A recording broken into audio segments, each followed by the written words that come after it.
Bienvenidos a este relato donde desentrañaremos la verdad más incómoda y oculta en la vida de Rocío Dúrcal. Una confesión que jamás imaginamos escuchar. Hoy conocerán el trasfondo real de los 7 artistas que marcaron su historia con sombras inesperadas.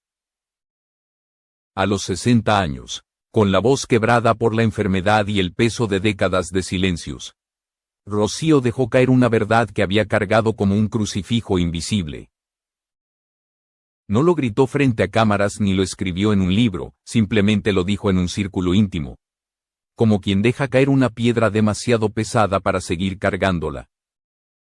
Durante toda su carrera el público vio a la reina de las rancheras. La mujer dulce.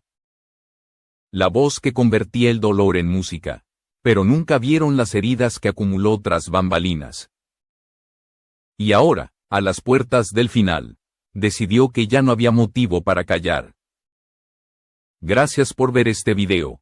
Su apoyo mantiene vivo este espacio donde contamos historias que otros prefieren ocultar.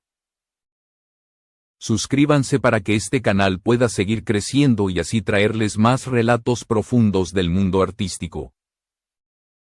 La historia comienza con una pregunta aparentemente sencilla. ¿Cómo era el carácter de Juan Gabriel? El hombre que muchos creían su alma gemela artística. Las cámaras mostraban complicidad, química, brillo. Pero en privado, Rocío lo describía como un hombre meticuloso, exigente y a veces capaz de perder el control sin previo aviso.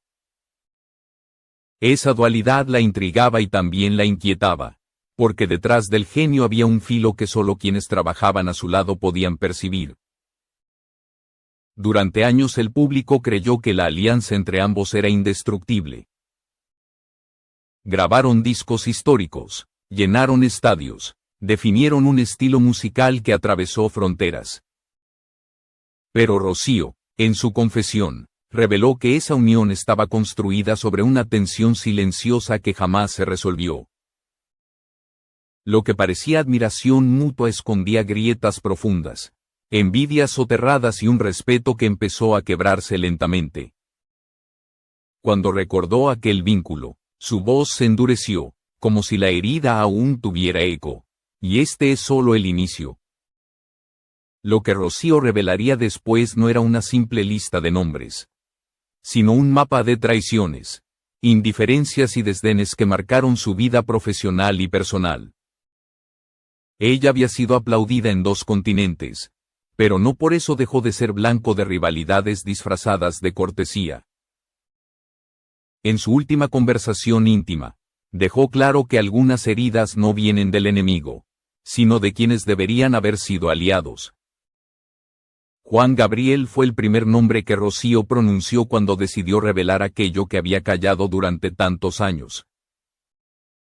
Para el mundo eran una dupla celestial. Una alianza artística irrepetible, un binomio capaz de convertir cualquier canción en un himno.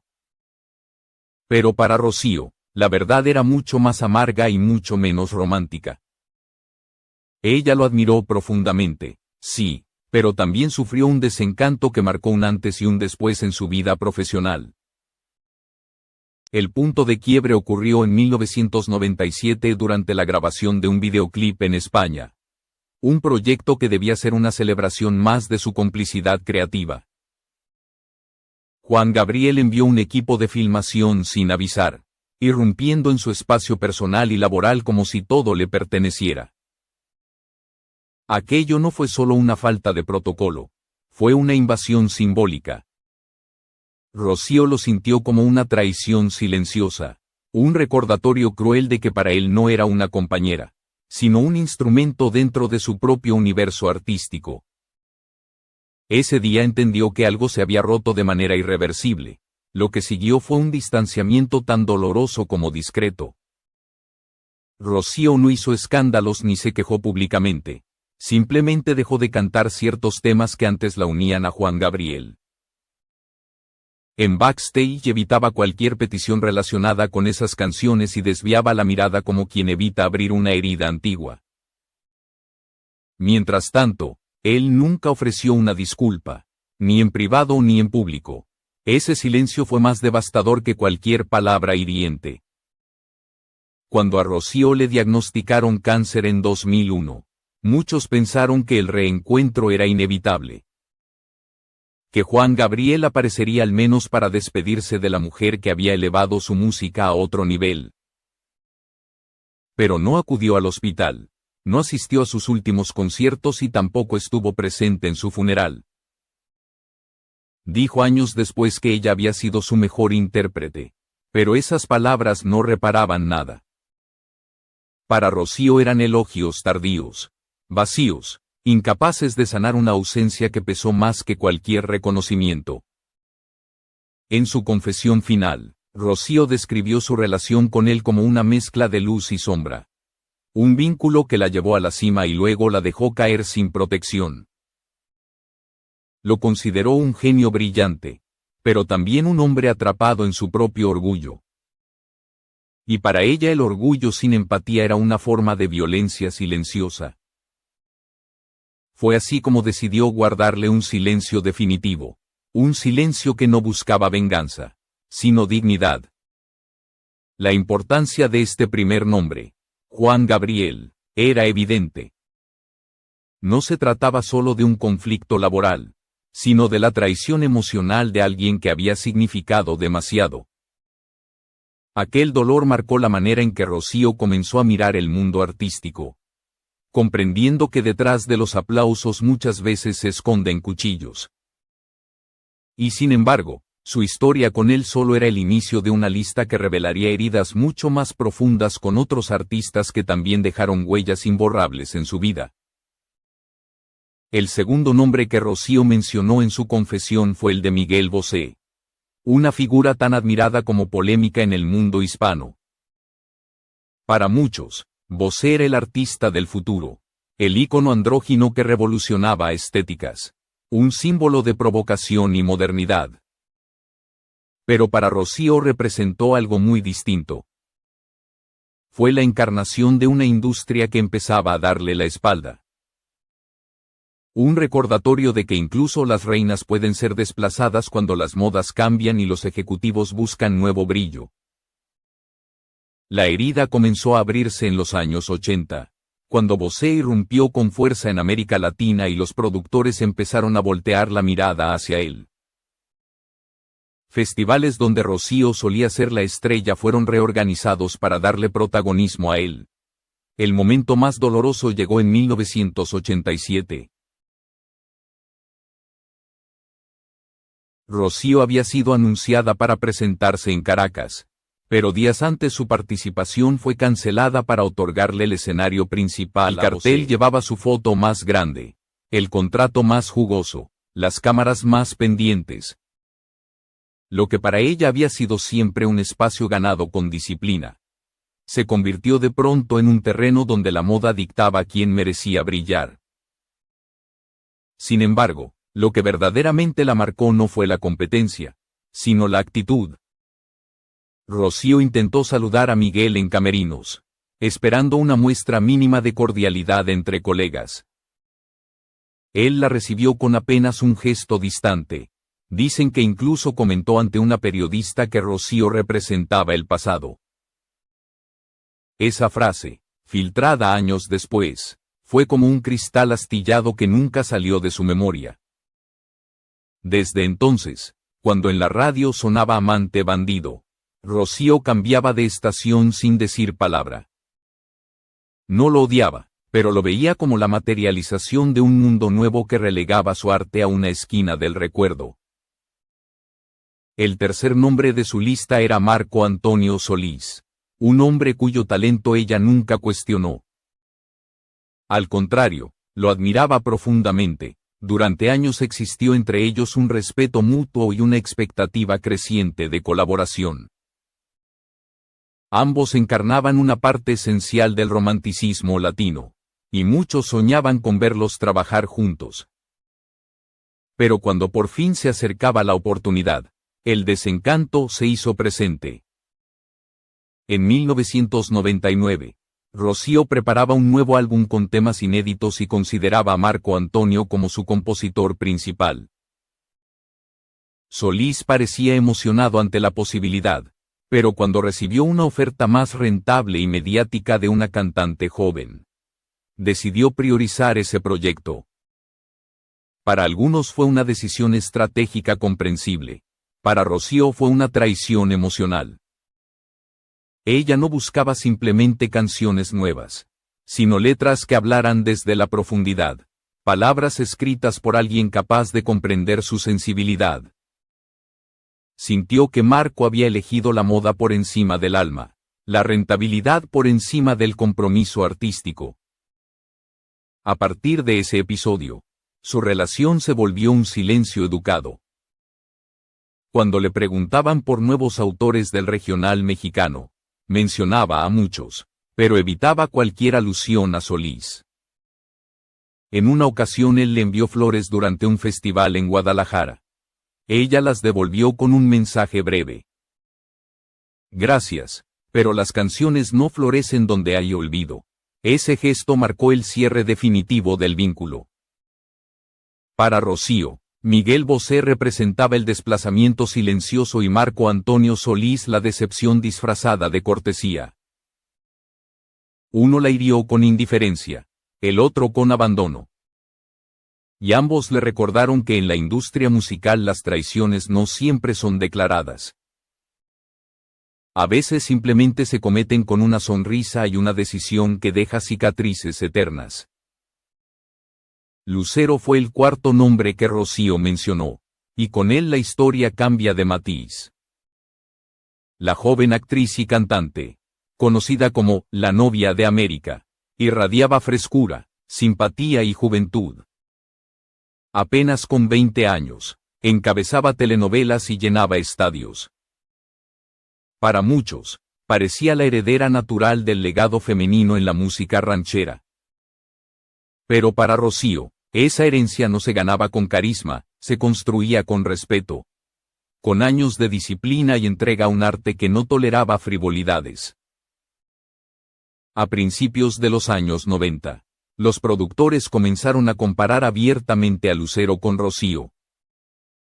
Titulares como "La nueva reina del mariachi" aparecían en la prensa. Rocío no se molestó, conocía la industria y sabía que las comparaciones eran inevitables. Lo que la enfureció fue un comentario público durante la promoción de su álbum Cerca de ti. En 1994, Lucero afirmó que nunca había sido fan de Rocío Dúrcal. Esa declaración, breve pero penetrante, caló hondo. Rocío había defendido el género mexicano en tierras donde era incomprendido. Había cantado con mariachis ante públicos europeos. Y escuchar que una joven emergente la despreciaba de manera tan directa fue como recibir un golpe silencioso. En los años siguientes, cada encuentro en eventos o galas era una prueba de resistencia. Lucero mostraba efusividad, Rocío respondía con una sonrisa fría, distante, educada pero sin cercanía. Nunca compartieron escenario nuevamente, aunque coincidieran en homenajes o especiales televisivos.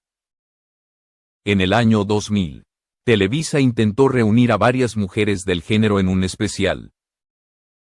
Rocío aceptó hasta que supo que Lucero sería la conductora principal. Canceló sin dar explicaciones, y quienes la conocían entendieron que jamás permitiría que alguien que no mostraba humildad compartiera protagonismo con ella. En su diario, Rocío dejó una frase que sus hijos descubrieron años después: "El talento sin gratitud es una moneda falsa. Brilla, pero no vale nada". No era rencor, era decepción.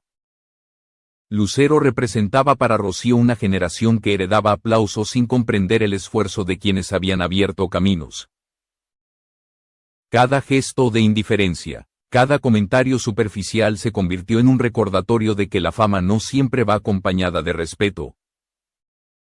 Así, el conflicto con Lucero fue distinto de los anteriores. No había traición ni abandono, había desprecio disfrazado de éxito temprano y juventud. Rocío entendió que el verdadero peligro no estaba en las intenciones maliciosas, sino en la arrogancia silenciosa que desprecia la tradición y menosprecia la constancia. Cada encuentro con Lucero reforzaba la idea de que en la industria, a veces, el brillo superficial puede eclipsar años de dedicación y talento genuino. Rocío lo sabía, y esa conciencia la hizo fuerte, pero también la dejó con cicatrices que nunca se vieron en el escenario. El quinto nombre en la lista de Rocío fue Jorge Rivero, un galán del cine mexicano cuyos años dorados habían construido una imagen de virilidad y poder en pantalla. Con su físico imponente y mirada penetrante, conquistaba tanto a productores como al público. Pero Rocío pronto descubrió que el brillo exterior a veces oculta grietas profundas. En 1974, cuando fue invitada a coprotagonizar una película romántica junto a Rivero, la colaboración prometía éxito y prestigio. Sin embargo, desde el primer día de rodaje, la condescendencia y los comentarios sarcásticos de Rivero hacia su acento español y su experiencia musical marcaron una tensión inmediata. El director intentó mediar, pero Rivero imponía cambios de guión y buscaba opacar la presencia de Rocío en cada escena. Las palabras escuchadas por su equipo: "Es buena cantante, pero no actriz. La cámara no la quiere como a mí", resonaron en sus oídos como bofetadas. Lo que parecía un conflicto menor, se convirtió en un patrón de desprecio que Rocío jamás olvidó. A partir de ese rodaje, decidió no volver a actuar con hombres que confundieran fuerza con arrogancia y fama con poder. Andrés García fue el sexto nombre, un seductor por excelencia del cine mexicano cuya presencia llenaba salas y cuya voz grave encantaba a todos. Durante una cena de gala en 1980, Rocío percibió en él un desprecio latente hacia las mujeres que no se dejaban manipular ni admirar de manera superficial. En varias reuniones de preproducción para una serie propuesta, Andrés insistía en modificar guión y escenas para destacar su figura y minimizar la intensidad emocional de Rocío. Cada intento de colaboración se tornaba en una batalla silenciosa donde el talento artístico quedaba subordinado al ego personal. En los años 90, mientras Andrés incursionaba en telenovelas ligeras y programas de variedades, Rocío lo veía como una caricatura de lo que el verdadero arte debería ser. Las cartas que escribió y nunca envió describían a García como un espejo de superficialidad y pose sobre autenticidad. Para ella, su comportamiento encarnaba la decadencia de valores que tanto había defendido en su carrera musical: compromiso, respeto y humildad. Ambos nombres, Jorge Rivero y Andrés García, representaron para Rocío lecciones de resistencia frente a la arrogancia masculina. En sus recuerdos, cada interacción era una advertencia de cómo el poder y el éxito pueden deformar la percepción del talento ajeno. Nunca hubo reconciliación, ni confrontación directa, solo la certeza de que algunas heridas no requieren palabras para ser eternas. La experiencia con ellos reforzó en Rocío la convicción de que el verdadero arte exige respeto y que sin él, ni la fama ni el reconocimiento valen. El séptimo y último nombre que Rocío mencionó fue Sara García, la icónica abuelita del cine mexicano, un monumento viviente de ternura y tradición. A simple vista, parecía imposible que entre ellas existiera algún roce. Pero Rocío, al llegar por primera vez a México en 1971 para presentarse en el Festival de la Canción Latina, percibió en Sara una severidad inesperada. Durante una visita a un canal televisivo, Rocío se acercó con humildad y respeto, pronunciando "Es un honor conocerla, señora García". La respuesta fue fría, medida, con un peso que hizo que cada gesto pareciera evaluado y juzgado. Ese encuentro inicial marcó a Rocío de manera silenciosa. Comprendió que su acento español, su estilo suave y su experiencia le otorgaban una presencia que, paradójicamente, podía percibirse como amenaza para ciertos iconos de la vieja guardia mexicana. Sara no estaba dispuesta a abrir espacio fácilmente. Y Rocío aprendió a moverse con cautela en un mundo donde la admiración por la tradición podía transformarse en una prueba de resistencia. Años después, cada interacción con Sara en galas, especiales televisivos o festivales reflejaba la misma tensión subterránea. Pocas palabras, miradas calculadas y gestos medidos. Rocío nunca perdió su respeto. Pero comprendió que la verdadera autoridad de Sara residía en imponer estándares y límites que no siempre coincidían con la calidez que su figura proyectaba ante el público. La decepción no era por odio, sino por la amarga certeza de que incluso los grandes monumentos pueden aplastar sin intención, dejando cicatrices invisibles. Con la mención de Sara García, Rocío cerró su lista de 7 nombres. No los nombró por rencor ni deseo de venganza, los reveló para liberarse del peso de un silencio que le había acompañado durante décadas. Cada uno representaba una grieta distinta: traición, soberbia, indiferencia, ego, frialdad. Heridas que no se ven en homenajes ni reconocimientos, pero que laten en cada nota que alguna vez cantó con dolor. Su confesión final fue un acto de integridad. Una declaración moral de alguien que estuvo presente, que vio lo que otros aplaudían sin cuestionar y que decidió compartir la verdad cuando ya no había beneficios que obtener. Rocío Dúrcal no buscó revancha, ni insultó, ni gritó. Su legado no se mide en conflictos, sino en la capacidad de amar y respetar el arte mientras protegía su dignidad.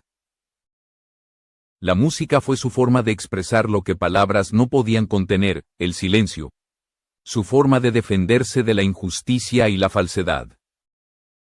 Al final, la reina de las rancheras nos enseñó que incluso los ídolos sangran y que las voces que nos arrullan también han sido silenciadas por decepciones y traiciones. Su historia no es de rencor, sino de lealtad a la verdad y al respeto que todo artista merece en vida.